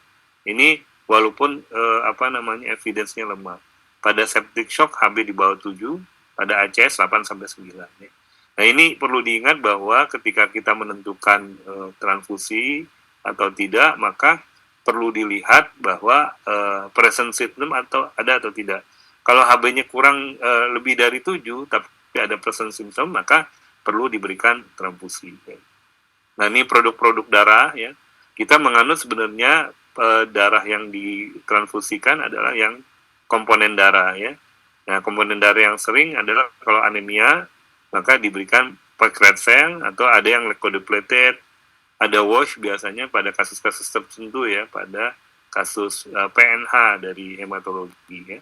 Kalau non selular ada fresh frozen plasma, single donor plasma, karyo. Ini tentu kalau ada peningkatan APTT atau ada penurunan dari fibrinogen. Ini whole blood, kalau menentukan berapa whole blood yang dibutuhkan, ini target HB kali berat badan kali 6 ya. Nah ini tentu beda ya dengan packed red cell ya. Kalau packed red cell itu 3 sampai 4 kali dari berat badan dari target HB ya. Nah ini biasanya kalau memang tidak punya packed red cell ya, atau memang di daerah itu agak sulit untuk mendapatkan packed red cell sehingga diberikan whole blood. Ingat bahwa kalau kita memberikan whole blood maka darah yang diberikan lebih banyak ketimbang kalau kita memberikan packed red cell, sehingga perkaliannya menjadi 6 kali dari berat badan kali target HB. Nah, ini ada kontraindikasi relatif anemia kronik normofilmik atau untuk meningkatkan eritrosit ya. Jadi pada anemia kronik biasanya whole blood bukan menjadi pilihan ya. Cuma kalau perdarahan mungkin bisa. Ini kalau packed red cell tadi ya, dia dikalikan berat badan kali 3 sampai 4 kali ya, target HB ya. Ini anemia hanya memerlukan eritrosit ya. Pada perdarahan bisa juga diberikan ini ya. Ada risiko hipervolemi jika diberikan dalam jumlah banyak dan singkat tadi ya. Jadi bisa dekom dia pasiennya. Kalau ada pasien-pasien yang dalam keadaan akut chronic heart failure atau akut chronic heart failure, maka bisa berisiko untuk menambah terjadinya uden parah. Ada PRC glycodepleted ya, biasanya kalau ada pasien-pasien yang memang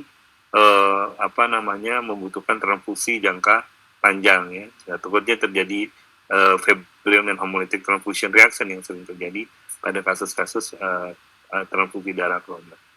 WASH tadi ya juga disebutkan ini, tapi ini jarang kita berikan ya, terutama yang punya alergi berat terhadap produk yang mengandung plasma ya. Jadi perlu ini. Ada divisi EGA, kemudian pasien yang risiko hiperkalemia dan digunakan pada transfusi neonatal atau intrauterine. Kemudian nih pemantauan transfusi ya, yang perlu dilakukan ya. Jadi kalau kita melakukan transfusi darah bukan hanya langsung ditransfusi terus ditinggal ya, tapi ada monitor-monitor yang dilakukan ya. Monitornya tensi nadi, suhu ya, yang untuk bisa menilai apakah ada jangan-jangan pada saat transfusi terjadi reaksi transfusi, kalau ditinggal ketahuan ya.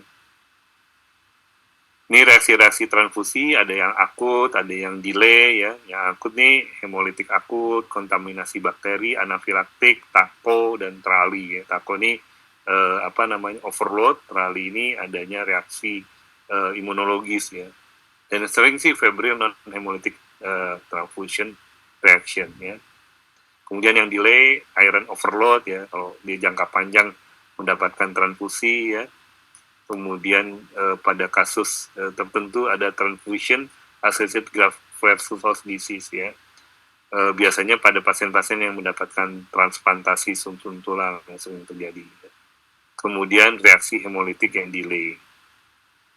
Nah ini tata laksana reaksi transfusi akut tentu kita harus mampu melakukan monitornya dulu dengan baik ya.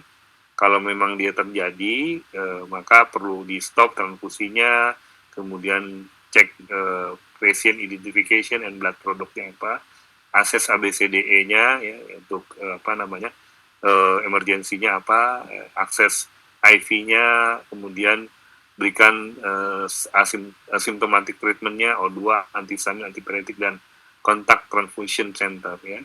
Kemudian ulang reaksi ininya ABO dan crossmatch-nya ya, periksa DPL-nya ya, kemudian kreatin, DIC dan sebagainya. Ini biasanya terjadi kalau kemungkinan karena incompatibilitas ya, takutnya DIC dia ya dan sebagainya. Tapi kalau yang ringan mungkin nggak selalu perlu seperti ini ya, tapi ini yang kondisinya berat ya, maka perlu pemeriksaan seperti ini ya. Tata laksananya itu berdasarkan penyebabnya ya. Kalau alergi paling enggak kita perlu memberikan adrenalin kalau memang sampai shock ya, antihistamin, bronkodilator kalau dia sesak dan sebagainya. Nah, mungkin yang ringan ya, febrile hemolytic non hemolytic transfusion reaction ya. Ini antipyretik dan petidin atau meperidin ya. Yang sering kita hanya memberikan anti emetik aja ya. Kemudian ada TACO ya, tentu kalau TACO perlu diuresis, oksigen, dan pada keadaan yang berat intubation atau ventilation. Trali ini lebih berat lagi ya, sampai pasti perlu mechanical ventilation, tidak perlu diuretik ya, karena bukan karena overload tadi ya. Kemudian ini sama tadi ya, kita nggak perlu nih. Ini kalau kita bicara ada trali TACO ya, yang perlu diperhatikan adalah kalau TACO itu pasti karena overload ya. Jadi ada vascular congestion, pleural effusion. Jadi cairan darah masuk ke paru-paru ya. Dimana di sini kita bisa melihat JPP-nya akan meningkat, ejection fraction-nya akan terganggu ya. Kemudian kalau dikasih respon dan diberikan diuretik, dia akan respon. Blood pressure akan meningkat ya. Kemudian pada trali yang mungkin dibedakan, kadang-kadang dia suhunya meningkat ya. Kemudian ini berdasarkan karakteristik lain ya. Mungkin yang berbeda circulatory overload ya tadi ya pada TACO ya. Kemudian ARDS pada TACO tidak ada, tapi pada trali ada ARDS ya.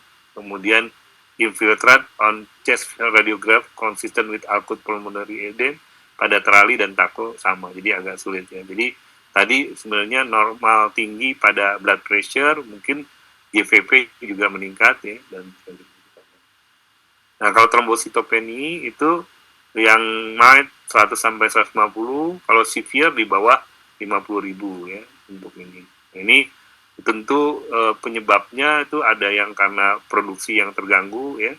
Produksi ini bisa terjadi seringnya pada bone marrow failure ya. Kemudian hepatic disease ya, pada MDS, gangguan nutrisional seperti vitamin 12 dan folate deficiency ya. Pada sepsis juga bisa terjadi decreased platelet production.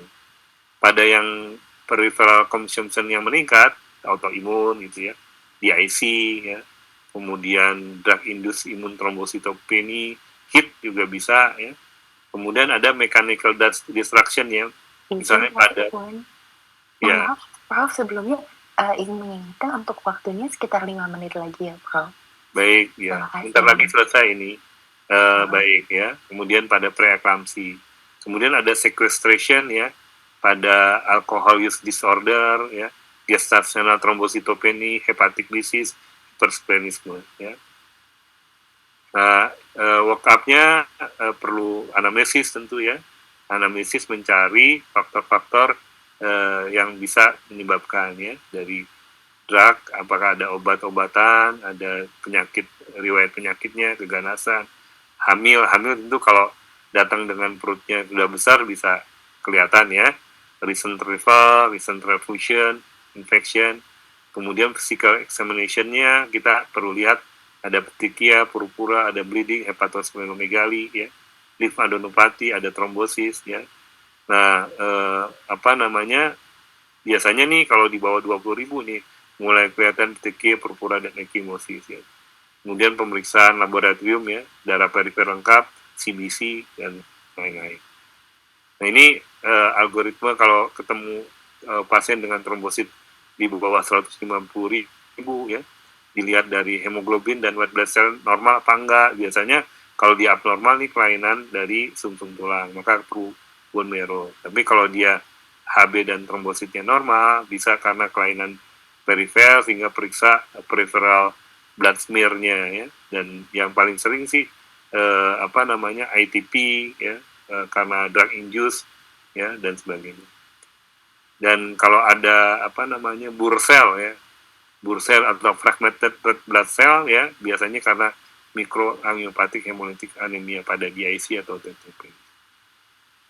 Nah, terapinya tentu sesuai dengan penyebabnya ya. ada ATP, steroid, drug induced, mesti stop obatnya ya.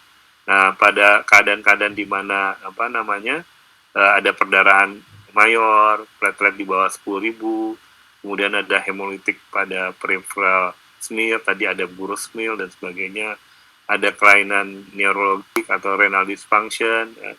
Kemudian pernah ada exposure dengan heparin product, kemudian ada gangguan pada coagulation, maka perlu dirawat ya untuk mendapatkan pengobatan dan mencari tahu penyebabnya ya. Ini indikasi transfusi platelet ya, tentu pada keadaan yang severe ya, untuk mencegah dia perdarahan, apalagi kalau dia ada perdarahan, maka dia perlu ditransfusi meskipun baru di bawah 50.000 ya.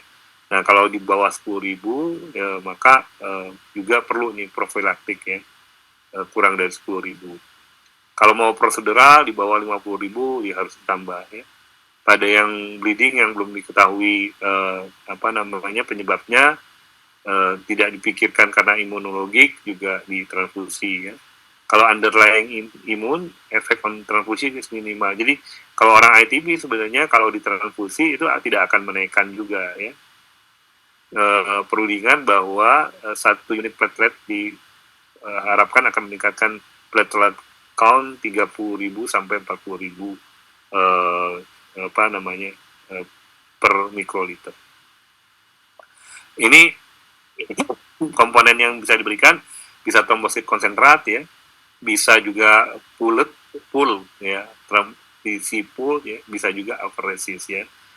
Tentu TC pool sama TC apheresis lebih banyak mengandung trombositnya dibandingkan trombosit konsentrat yang hanya lebih sedikit kalau satu kantongnya. Ini adalah cara perhitungannya, tapi kita jarang ya menggunakan perhitungan ini karena kita anggap aja kalau 1 unit itu bisa menaikkan berapa trombosit konsentrat gitu ya, sehingga perhitungannya berdasarkan itu saja. Saya rasa itu yang bisa saya sampaikan. Terima kasih, mudah-mudahan bisa bermanfaat. Kita akan lanjut pada kasus berikutnya. Assalamualaikum warahmatullahi wabarakatuh. Selamat pagi. Waalaikumsalam warahmatullahi wabarakatuh. Pagi, Prof. Selanjutnya mungkin boleh dengan Dr. Valeri sebagai guest presenter. Baik, saya izin share screen ya. Apa sudah terlihat untuk slide-nya? Sudah, dokter. Oke, baik, terima kasih kepada para panitia atas kesempatannya dan kepada Prof. Ikhwan. Mungkin saya pagi ini akan membawakan satu kasus yang akan kita diskusikan. Jadi, kasusnya ini adalah seorang wanita usia 65 tahun yang datang dengan keluhan lemas, memberat sudah 2 hari. Setelah ditanyakan, ternyata lemasnya sudah 1 minggu, ada riwayat muntah warna merah gelap 1 hari sebelum masuk rumah sakit, dan BAB hitam cair sudah 3 kali sehari sejak 1 minggu sebelum masuk rumah sakit. Pasien juga mengatakan ada nyeri ulu hati jika telat makan sudah sejak 3 bulan sebelum masuk rumah sakit, dan nyeri sendi lutut sejak 2 tahun sebelum masuk rumah sakit. Nah, pasien ini memang memiliki riwayat diabetes dan hipertensi sudah cukup lama namun tidak terkontrol, dan ada kebiasaan minum obat warung dan jamu keliling untuk meredakan nyeri-nyeri sendi lututnya. Nah, pada pemeriksaan fisik ditemukan berat badan pasien 55 kg dengan tinggi badan 158, tampak sakit sedang, lemas, masih kompos mentis dengan GCS 15. Dari tanda vital memang tekanan darahnya sudah 82/55, nadinya 121 kali per menit dengan RR 25 kali per menit, saturasi masih baik 96% room air. Kemudian dari pemeriksaan fisik lain ditemukan konjungtivanya pucat, dari jantung ada murmur sistolik tapi masih grade 1, nyeri tekan epigastrium, CRT-nya 3 detik dan akralnya mulai dingin. Nah, mungkin ini saya tanyakan dulu untuk pemeriksaan awal yang Anda minta. Mungkin masing-masing bisa dijawab dulu, disimpan jawabannya, nanti akan kita diskusikan di akhir. Pada pasien ini dilakukan beberapa pemeriksaan, yaitu darah perifer, PTA-PTT, fibrinogen, D-dimer, FOBT, retikulosit, dan gambaran darah tepi. Mungkin nanti di akhir kita bisa minta Prof. Ikhwan untuk diskusinya. Nah, ditemukan pada pemeriksaan penunjang HB-nya 4,8, dengan leukosita 10.800 dan trombositnya 65.000. Retikulosit indeksnya meningkat di 3%, D-dimernya 1.100, fibrinogennya masih normal 250, PT-APTT juga masih normal, dan GDS-nya 201, jadi sedikit meningkat. FOBT ditemukan positif, dari gambaran darah tepi ditemukan normositik normokromik, kemudian trombositnya itu morfologinya masih normal, tidak tampak dia platelet atau platelet clumping. Nah, diagnosis pada pasien ini adalah yang pertama shock hemoragik, anemia grafis, hematemesis melena, dicurigai ulcus pepticum, DD gastritis erosif, ditemukan trombositopenia, dicurigai konsumtif, ada hipertensi sebelumnya namun saat ini sedang shock, dan DM tipe 2 dengan gula darah belum terkontrol. Nah, tata laksana awal pada pasien ini adalah stabilisasi airway dan breathing. Jadi pada pasien-pasien, terutama pada pasien ini HB-nya tadi 4,8, biasanya kita berikan juga oksigen, nasal kanul, kemudian kita resusitasi cairan dengan loading kristaloid 30 cc per kilogram berat badan.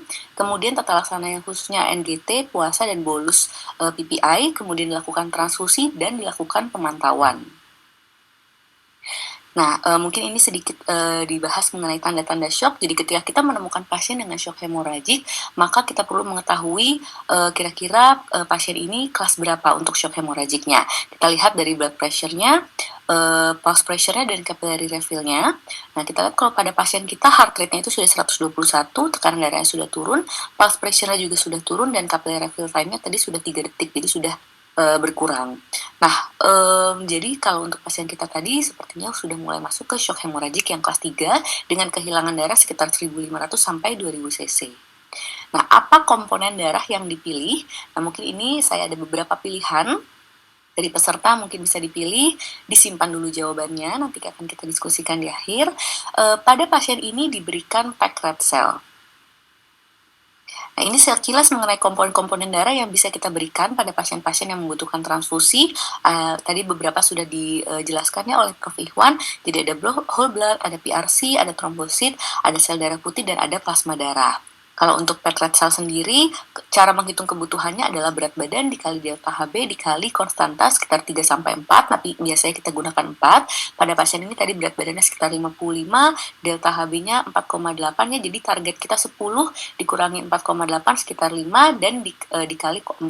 Jadi pada pasien ini membutuhkan sekitar 1000 sampai 1500 cc packed red cell untuk mencapai target kita yaitu 10. Nah, ini untuk trombosit konsentrat ada TC yang biasa, ada TC pooled dan TC aferesis. Seperti yang tadi sudah dijelaskan, memang untuk TC biasa biasanya memang kandungan trombositnya lebih rendah ya dibandingkan TC pooled atau TC aferesis. Jadi satu TC aferesis itu setara dengan sekitar 6 unit TC pooled, TC biasa. Nah, ini kemudian ada yang lain yaitu FFP, biasanya memang dibutuhkan jika ada kekurangan faktor pembekuan atau defisiensi dari faktor koagulasi. Jadi misalnya PT-APTT-nya memanjang, maka bisa kita berikan FFP.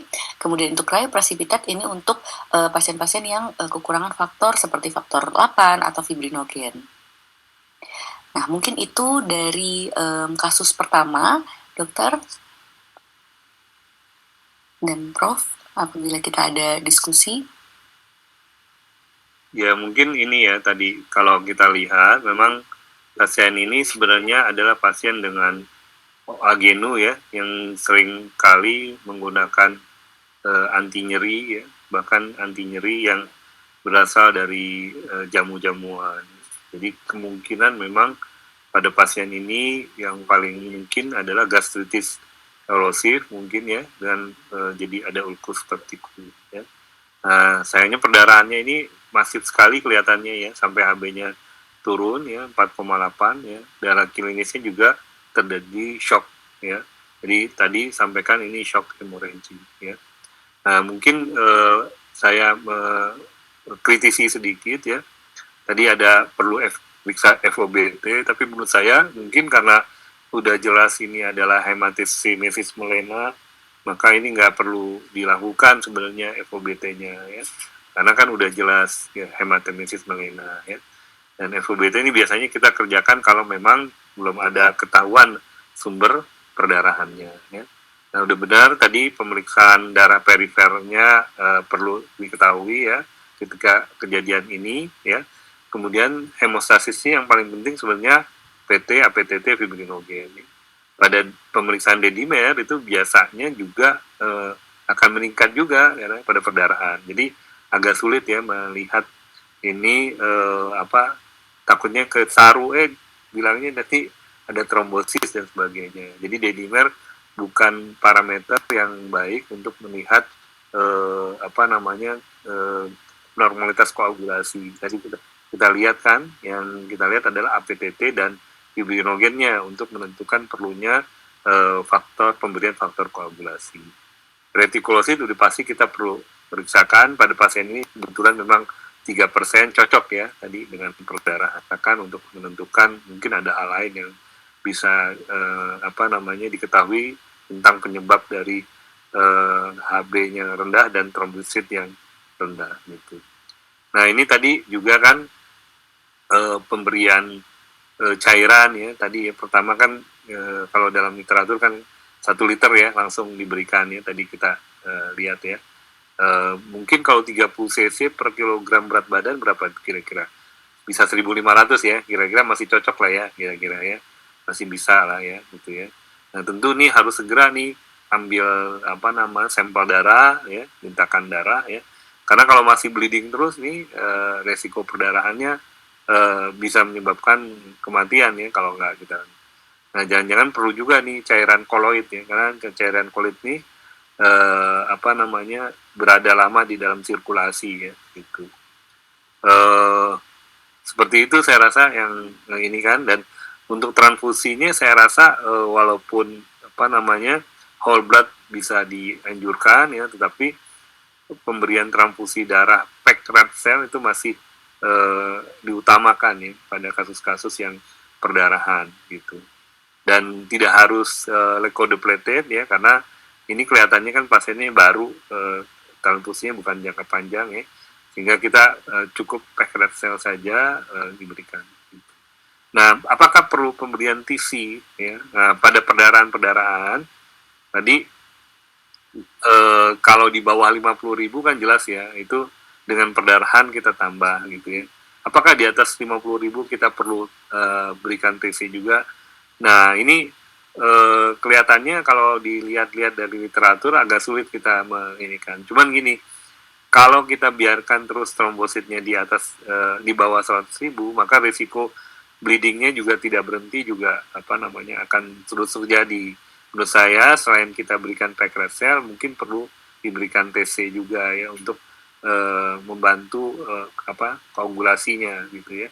Di samping itu juga tadi kita perlu juga tadi tranexamic acid ya, untuk mencegah terjadinya fibrinolytik yang early gitu ya, sehingga perdarahannya bisa segera diatasi. Saya rasa itu Dr. Valerie, makasih. Ya baik dok, jadi mungkin sebenarnya untuk pasien ini lebih cocok kalau kita berikan packed red cell dan ditambah juga untuk trombosit untuk membantu ya dok ya perdarahannya, karena pada pasiennya masih ongoing bleeding seperti itu ya dok ya, Prof ya. Iya, saya rasa gitu ya. Untuk plasma kan kita lihat tadi PT APTT-nya masih baik ya, jadi belum ada gangguan. Kira-kira gitu. Baik Prof. Mungkin itu yang bisa kita sampaikan untuk kasus pertama dari panitia. Apakah untuk pertanyaan per kasus atau nanti di akhir sampai kasus kedua? Mungkin boleh kita buka untuk sesi tanya jawab terlebih dahulu ya Prof dan Dokter. Ini sudah ada beberapa pertanyaan di kolom chat. Mungkin saya izin bacakan. Yang pertama ada pertanyaan dari Dr. Nurul Inayah Rahmani.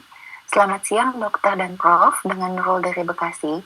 Izin bertanya, apakah demam menjadi kontraindikasi dimasukkannya transfusi darah Prof dan Dok? Beberapa kali saya dilaporkan oleh perawat bahwa pasien yang mau transfusi PRC kondisinya sedang demam. Bisa karena sepsis atau infeksi lain. Sebenarnya bagaimana rekomendasinya ya Prof? Apakah suhu sebelum transfusi dimulai memang harus di bawah 37,5 dan apakah tujuannya? Terima kasih banyak Prof dan Dokter. Mungkin mau dijawab terlebih dahulu Prof dan Dokter. Ya, baik. Pertama memang demam itu sebaiknya ditunda transfusinya. Tetapi kalau suhunya di atas 38 gitu ya. Karena kita khawatir kalau terjadi reaksi febral febral non hemolytic transfusion reaction, kita jadi saru dengan demamnya pasien ini gitu ya. Jadi sebaiknya pasien diberikan antipiretik lebih dulu ya, supaya suhunya di bawah 38. Jadi kalau 37 setengah gitu ya silakan aja diberikan gitu. Jadi supaya, nah jadi kalaupun dia naik, jadi kita nggak saru gitu ya. Gitu. Nah kalau memang bisa diberikan juga antipiretik ya untuk mencegah bias ya antara dia menaik karena febrile karena reaction transfusionnya atau karena memang kondisi penyakitnya. Seperti itu saya rasa. Terima kasih. Tapi seringnya begini, perawat itu memutuskan suhu 37,4 atau 37,5, akhirnya nggak diberikan transfusi ya. Jadi nggak kurang tepat juga gitu ya. Nanti malah jadinya memperburuk keadaan karena transfusinya tertunda. Demikian Dokter Daniel. Terima kasih. Baik, terima kasih banyak Prof. Iwan. Mungkin saya lanjutkan ke pertanyaan kedua ya. Ini ada pertanyaan terkait dengan inkompatibilitas saat cross-match. Ada dua pertanyaan, sebetulnya kami izin gabungkan. Yang pertama dari Dr. Abi Kanzi. Selamat pagi Prof, perkenalkan saya Abi dari Jakarta. Izin bertanya Prof, pada seorang pasien dengan kadar Hb 6,6 gram per desiliter, hasil uji cross-match menunjukkan inkompatibilitas mayor yang telah diulang sebanyak 3 kali dengan hasil yang sama. Bagaimana rekomendasi pemberian transfusi pada kondisi tersebut, Prof? Apakah penggunaan leukodepleted PRC dapat menjadi pilihan? Terima kasih, Prof. Dan untuk satu pertanyaan lagi dari Dr. Gabriela Praisea, izin bertanya, Prof. Ada kasus pasien setelah cross-match transfusion yang menunjukkan hasil incompatible minor. Hasil sel darah tepi belum keluar, namun Hb-nya di bawah 6, dengan letargi dan kondisi semakin melemah. MAP menurun, posisinya RS dengan fasilitas yang terbatas. Apakah masih bisa diberikan wash PRC, loading cairan saja, atau lebih baik dirujuk ya, Prof? Mungkin pertanyaannya berikut, Prof. Dan ya, jadi baik, makasih. Ini sering sekali teman-teman juga tanya sama saya gitu ya, karena memang sebenarnya ada kekhawatiran pada kondisi yang incompatible ya. Tapi sebenarnya ini tidak perlu ditakutkan ya. Jadi kita juga harus berani bersikap gitu ya. Nggak perlu takut-takut untuk bersikap ya. Jadi pada kondisi di mana memang pasien perlu ditransfusikan ya dengan Hb yang berapapun itu ya, dengan kondisi incompatible baik mayor maupun minor, itu tidak perlu ditakutkan. Yang penting harus di cover atau dipayungi atau dicegah kemungkinan hemolitik berikutnya ya dengan menggunakan steroid ya. Biasanya kita bisa memberikan dexamethasone ya 1 sampai 2 ampul ya sebelum kantong darah diberikan gitu. Jadi nggak usah khawatir ya. Kemudian tentang komponen darahnya juga tidak perlu harus leukodepleted atau harus wash ya. Bisa dengan platelet cell biasa. Jadi saran saya jangan khawatir, jangan takut. Acara ini bisa menjadi rekomendasi buat teman-teman ya. Kalau menemui kasus ini harus berani memberikan transfusi dengan di cover atau dipayungi atau dicegah kemungkinan hemolitik nya dengan pemberian steroid ya. Nah, hemolitik pada autoimun hemolitik anemia itu tidak seperti ABO incompatibility gitu ya. Kalau ABO incompatibility itu adalah sesuatu yang fatal ya, bisa menimbulkan kematian. Ya, itu pasti tidak bisa dicegah dan biasanya memang terjadinya ABO incompatibility itu karena memang human error ya, karena salah ngecek ya darah yang dimasukkan bukan darah yang untuk pasien misalnya ya, atau namanya yang sama gitu ya, itu mesti berat itu ya. Tapi kalau karena cross match-nya ya baik mayor maupun minor itu tidak masalah gitu ya, tetap boleh diberikan dengan diberikan steroid sebelum pemberian tiap kantong darahnya gitu. Jadi nggak dalam sekali tapi tiap kantong darah diberikan steroid 1 sampai 2 ampul. Kira-kira gitu Dokter Dania. Dan tidak perlu komponen darah yang spesifik, yang khusus seperti leukodepleted maupun WASH ya. WASH itu diberikan hanya pada kasus-kasus paroxysmal nocturnal hemoglobinuria ya, hemoglobin urea ya. Dan leukodepleted itu biasa pada kasus yang sering transfusi ya, takutnya terjadi febrile hemolytic febrile non hemolytic reaction, transfusion reaction. Demikian Dokter Dania, terima kasih. Baik, terima kasih banyak Prof. Ihwan atas penjelasannya yang sangat komprehensif. Mungkin kita bisa lanjutkan ke sesi kasus kedua terlebih dahulu, Dokter dan Prof. Boleh, silakan Dokter dan Prof. Baik, saya lanjutkan ke kasus kedua ya. Mungkin ini juga sedikit menyinggung dari hal-hal yang tadi sudah ditanyakan.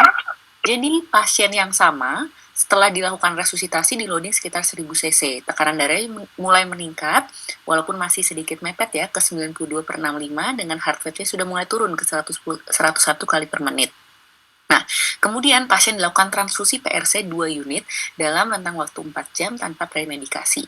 Nah, saat pasien sedang transfusi di bag kedua, pasien ini mulai mengeluhkan sesak nafas dan ada batuk sesekali dan mulai tampak gelisah. Dari pemeriksaan fisik, pasiennya ini kesadarannya sebenarnya masih kompos mentis, kemudian tanda-tanda vitalnya tekanan darahnya meningkat ke 145/85 dengan nadi 118 kali per menit, jadi sudah mulai meningkat lagi. RR-nya meningkat ke 30 kali per menit dan ditemukan desaturasi dengan saturasi 88% pada room air. Nah, ditemukan ronki basah halus bilateral yang baru karena sebelumnya tidak ada, dan JVP-nya meningkat ke 5+4 cm H2O. Nah, dari ekstremitas ditemukan sedikit edema minimal pedis. Nah, pemeriksaan apa yang Anda minta ketika kita menemukan pasien seperti ini saat pasiennya transfusi? Mungkin ini bisa dijawab masing-masing terlebih dahulu. Pada pasien ini diperiksakan analisa gas darah, EKG, dan ronsen toraks. Nah, kita lihat hasilnya dari analisa gas darah, pH-nya masih normal ya, 7,38, dengan PO2-nya sudah mulai turun, 55, PCO2-nya 35, dan HCO3-nya 21. Nah, dari EKG-nya, ini kalau kita lihat, di sini sudah ada sinus takikardi, tapi tidak ditemukan gambaran yang abnormalitas lain, tapi memang kalau kita lihat ada gambaran ventricular hypertrophy ya, jadi memang kesannya ada LVH. Dan dari ronsen toraksnya ditemukan gambaran, nah ini ada kardiomegali dan ada edema paru. Seperti memang pasiennya itu sudah lama ada pembesaran kardiomegali karena sudah ada diabetes dan hipertensi yang lama. Nah, bagaimana rencana tata laksana selanjutnya pada pasien? Nah, bisa dipilih. Jadi pilihan pertama, kita stop transfusinya, aktivasi code blue, dan kita berikan epinefrin, atau kita eskalasi antibiotik dengan asesmen pneumonia. Kemudian pilihan ketiga, kita stop transfusi, pasang oksigen, jadi kita ganti oksigen yang tadinya nasal kanul menjadi yang lebih tinggi seperti simple mask atau NRM, dan pemasangan furosemide drip, atau kita berikan Difen, Dexa, dan kita siapkan untuk intubasi. Bisa dibaca, kemudian dipilih masing-masing, disimpan dulu jawabannya, nanti akan kita diskusikan di akhir. Nah, kalau kita lihat di sini, kita bahas sedikit, pada pasien-pasien yang sedang ditransfusi harus kita monitor. Kemudian apabila ada adverse reaction, maka kita harus stop transfusinya segera. Kemudian kita cek tanda-tanda vitalnya. Lalu kita lihat efek seperti apa yang dialami oleh pasiennya. Apakah demam, apakah alergi, apakah dyspnea atau hipotensi. Pada pasien kita, untuk demam tidak ada reaksi alergi seperti gatal-gatal, bentol-bentol, itu tidak ada, dan tidak ada hipotensi, justru lebih ke arah hipertensi. Dan yang kita temukan adalah dyspnea. Nah, kalau misalnya ini kita ada dua pilihan antara trali atau tako.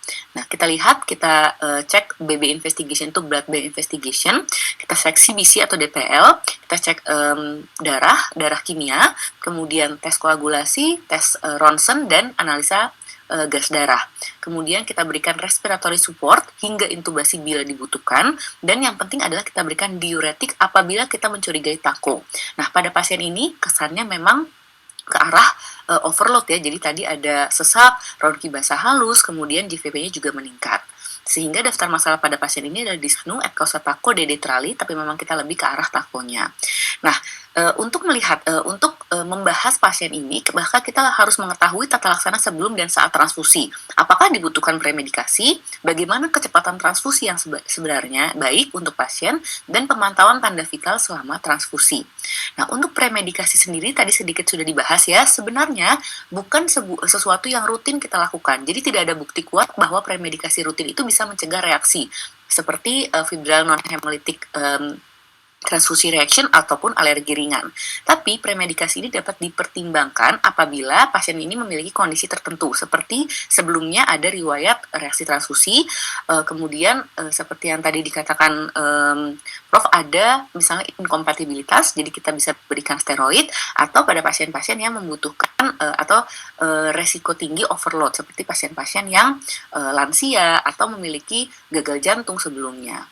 Nah, ini beberapa obat-obatan yang sering diberikan untuk premedikasi transfusi seperti difenhidramin atau acetaminophen atau kortikosteroid. Diberikannya tergantung kondisi masing-masing pasien. Nah, untuk kecepatan transfusi ini juga penting. Yang dianjurkan adalah 1-2 cc per menit selama 15 menit pertama. Lalu bisa dinaikkan sesuai dengan toleransi pasiennya. Jadi memang benar-benar tergantung kondisi pasien kita sendiri. Jadi beda-beda masing-masing pasien. Nah, 1 unit transfusi pasien itu sebaiknya tidak melebihi 4 jam. Nah, kecepatan infus yang lebih lambat atau pemberian diuretik dapat dipertimbangkan pada pasien-pasien tertentu. Untuk pemantauan transfusinya, yang pertama adalah sebelum transfusi dimulai atau saat transfusi dimulai. Jadi kita harus tahu dulu TTV pasien saat transfusi itu aman atau tidak. Kemudian 15 menit pertama, setelah itu saat transfusi selesai atau per jam selama transfusi berlangsung. Nah, setelah transfusi selesai itu bisa 1 jam setelah transfusi pada rawat jalan atau 4 jam setelah transfusi pada rawat inap. Nah, ini contoh lembar pemantauan transfusi di RSCM.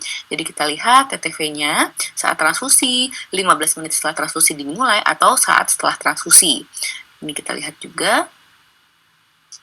Nah, kemudian mungkin ini sedikit mengenai reaksi transfusi, tadi sempat dibahas juga oleh Prof. Iwan. Jadi yang dinamakan reaksi transfusi itu adalah semua efek samping yang dialami pasien yang tidak diinginkan pada pemberian darah atau komponen-komponen darah. Jadi ada reaksi akut, ada delay. Dimana kalau tadi kasus kita itu reaksi akut ya, pasiennya baru saja diberikan transfusi beberapa jam kemudian terjadi transfusi antara trali atau tako. Nah, kita di sini bahas lebih ke arah tako atau tralinya. Tako itu faktor resikonya adalah pasien-pasien yang memiliki limited cardiopulmonary reserve. Jadi ya tadi yang saya sebutkan pasien-pasien misalnya lansia, ada gagal jantung, atau memang sebelumnya memiliki penyakit jantung atau paru-paru. Nah, onsetnya bisa selama atau kurang lebih dari sama dengan 12 jam setelah transfusi dengan gejala utama sesak napas, hipertensi, takikardi, ronki basah halus, peningkatan GVP atau edema perifer. Tata laksananya kita stop transfusi, diberikan diuretik, diberikan oksigen, dan kedepannya transfusinya harus lebih lambat. Nah, kalau trali sendiri bisa terjadi selama transfusi atau dalam 6 jam setelah transfusi tanpa adanya kausal lain terkait acute lung injury. Yang dinamakan acute lung injury adalah hipoksemia. Tadi sebelumnya mungkin di sesi pertama sudah dibahas. Infiltrat paru bilateral, onsetnya akut, dan kita harus pastikan tidak ada bukti overload cairan. Nah, tata laksananya adalah agresif pulmonary support, bahkan jika dibutuhkan adalah intubasi. Nah, perbedaannya kita lihat pertama untuk blood pressure-nya. Kalau trali biasanya itu normal ke rendah, tapi kalau tako itu normal ke tinggi. Nah, body temperaturnya atau suhunya itu juga biasanya kalau trali kadang-kadang bisa meningkat, tapi kalau tako itu normal. Nah, untuk ronsennya kalau pada tako jelas karena dia adalah circulatory overload, biasanya ada vascular congestion, bahkan hingga efusi pleura. Nah, kemudian BNP-nya itu biasanya pada tako high karena dia bisa terkait gagal jantung, kemudian fraksi ejeksinya itu bisa abnormal tapi sebenarnya bisa normal juga, dan respon to diuretiknya kalau tako biasanya improve. Jadi begitu kita berikan bolus dan drip itu biasanya perbaikan, tapi kalau trali itu inkonsisten. Nah, untuk edema fluidnya kalau trali biasanya transudat dan kalau tako biasanya eksudat.